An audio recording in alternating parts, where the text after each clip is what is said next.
अहो शिवाजी महाराजांना पन्हाळा घ्यायचा आहे, पण पन्हाळ्यावर दुश्मन आहे 36,000 आणि महाराजांची सगळी फौज गोळा केली तर भरेल कशिबशावगी 7,000 आणि महाराज 7,000 फौजेच्या बळावर 36,000 दुश्मन असलेला पन्हाळा घ्यायचं म्हणतायत. महाराजांनी बैठक बोलावली. अनाज दत्तो, मोरोपंत, प्रल्हादपंत, बळाजावजी, तानाजी, यसाजी, कोंडाजी, कडतोजी सगळे समोर. आणि महाराजांनी विचारलं, पन्हाळा घ्यावा म्हणतो, पण पन्हाळ्यावर दुश्मन 36,000. कोण जातो, कोण जातो, कोण घेतो पन्हाळा? अहो सगळे चिडीचूप. दुसऱ्याच्या मतदारसंघात जाऊन निवडून येणं सोपं आहे का?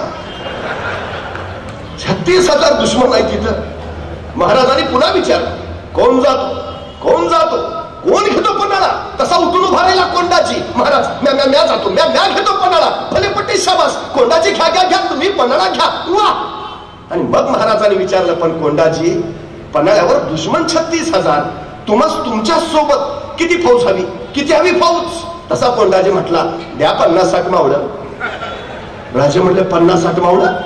कोंडाजी 36,000 दुश्मन आहे, 50-60 काय मागता? तसा कोंडाजी म्हटला, तसं काहीच नव्हतं मागणार, पण ते लईच विचित्र दिसलं असतं म्हणून म्हणलं त्या 50-60 मावळं. अरे काय माणूस,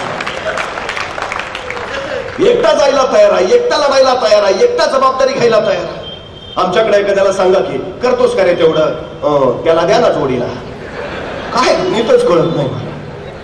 अहो ते आमच्याकडे मुलगी बघायचा एक सोहळा असतो. ते नवरा मुलगा, त्याचे मित्र, घरातले सगळे ज्येष्ठ असे सगळे मिळून मुलगी बघायला जातात. मग ते मुलगी दाखवण्याचा कार्यक्रम चालू होतो. मुलगी दाखवली जाते, मग ते प्रश्न वगैरे विचारून होतात. मग ते पोहे चहा वगैरे सगळं आटपतं आणि मग सगळं आटपत निघालं. मग कुणीतरी एखादा ज्येष्ठ म्हणतो, आता नवऱ्या मुलानं सांगावं मुलगी कशी आहे. आता नवऱ्या मुलावर पाळी आली की नवरा मुलगा शेजारच्या मित्राला कोपरान बसवतो, तुला कशी काय वाटते, त्याला काय करायचं? तेवढी तरी जबाबदारी घे ना. काय जबाबदारी टाळण्याशिवाय उद्योग नाही. माझा कोंडाजी एकटा जायला तयार आहे, माझा कोंडाजी एकटा लढायला तयार आहे. तरी महाराजांनी त्याला 1,500ची फौज दिली, सोबत तानाजी दत्तोना दिलं आणि कोंडाजी निघाला. 6 मार्च 1673 रात्रीच्या 12:30 वाजता कोंडाजी पन्हाळ्यावर पोहोचला. रात्रीच्या 12:30 वाजता. आता महाराजांच्या सगळ्या लढाया रात्रीच्या, दिवसा हालचाल नाही. कोंडाणा घेतला रात्री, तोरणा घेतला रात्री, पुरंदर घेतला रात्री आणि त्यातल्या त्यात निम्म्याच्या वर लढाया अमावस्येच्या रात्री. म्हणजे दिवस शुभ आहे का, मुहूर्त काढलाय का, प्रस्थानाची वेळ काय, प्रकार नाही. हल्ली आमच्याकडे फॅड बाहेर. आमच्या घरातला करता माणूस कामाला बाहेर पडतो, 5-6 पावलं जातो, 7व्या मिनिटाला परत घरात. बायको विचारते काय झालं, मांजर अडवं गेलं.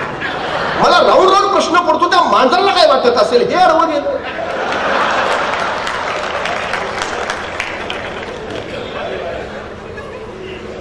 जी माणसं कारण सांगतात ना, यशोगाथा त्यांच्या गळ्यात कधीच माळ घालत नाही, चुकून घालत नाही.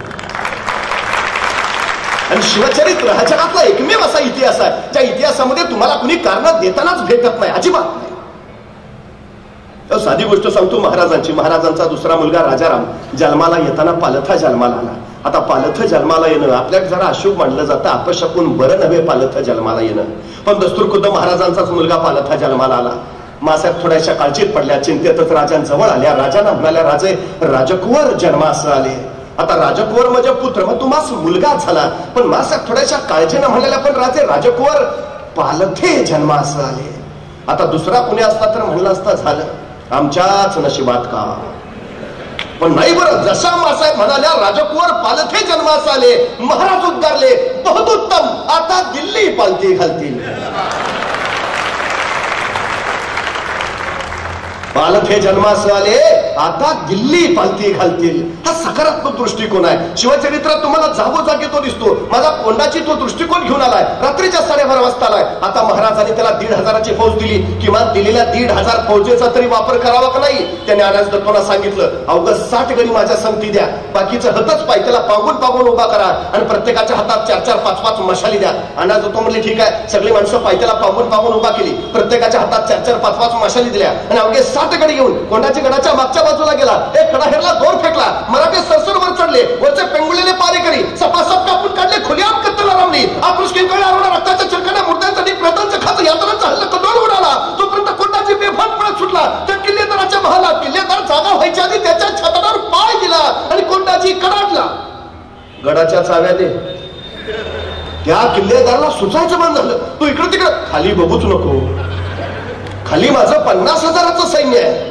त्या किल्लेदारानं नुसतं मानवर करून खाली बघितलं. हे खाली 4-4, 5-5 मशाले घेतलेले. त्याला वाटलं खरंच 50,000 आहे. दिला चाव्या काढून. सकाळी कळलं 1,500 होते. करतो काय? राजकारण हे दंडाच्या बळावर आणि मनाच्या चांगुलपणावर करता येत नाही. ते बुद्धीच्या कसरतीवरच करावं लागतं. आणि महाराजांचं सारं राजकारण हे बुद्धीच्या कसरतीवर आहे. नाहीतर बघा ना, पन्हाळ्यावर दुश्मन आहे 36,000. महाराजांची सगळी फौज गोळा केली तर भरेल 7,000. पण महाराज असं नाही म्हटले त्यांची 36,000 आहे, आपली 7,000 आहे. बघू पुढच्या पंचवार्षिकला 20,000 करून मग करू हालचाल. जेवढं आहे तेवढं. कारण सांगणं प्रकारच नाही. सगळ्यात महत्वाचं तुम्ही काम किती करता याला महत्व नाही, तुम्ही काम कसं करता याला महत्व नाही, तुम्ही तुमच्या कामाचं नियोजन कसं करता हे फार महत्वाचं आहे. आणि शिवचरित्र या नियोजनाचा, व्यवस्थापनाचा सर्वोत्कृष्ट नमुना आहे. 50 वर्षाचा विषय महाराजांचं, पण 50 वर्षात एक घटना नाही, एक प्रसंग नाही की ज्याचं महाराजांनी नियोजन केलं नाही. चुकून नाही, एकही घटना नाही की ज्याचं महाराजांनी नियोजन केलं नाही. फक्त एक आणि एकमेव घटना ज्याचं महाराजांनी नियोजन केलं नव्हतं, फक्त एक, ती म्हणजे महाराजांचा मृत्यू. त्याचंच फक्त नियोजन नव्हतं. बाकी 50 वर्षातल्या प्रत्येक प्रसंगाचं महाराजांनी नियोजन केलं.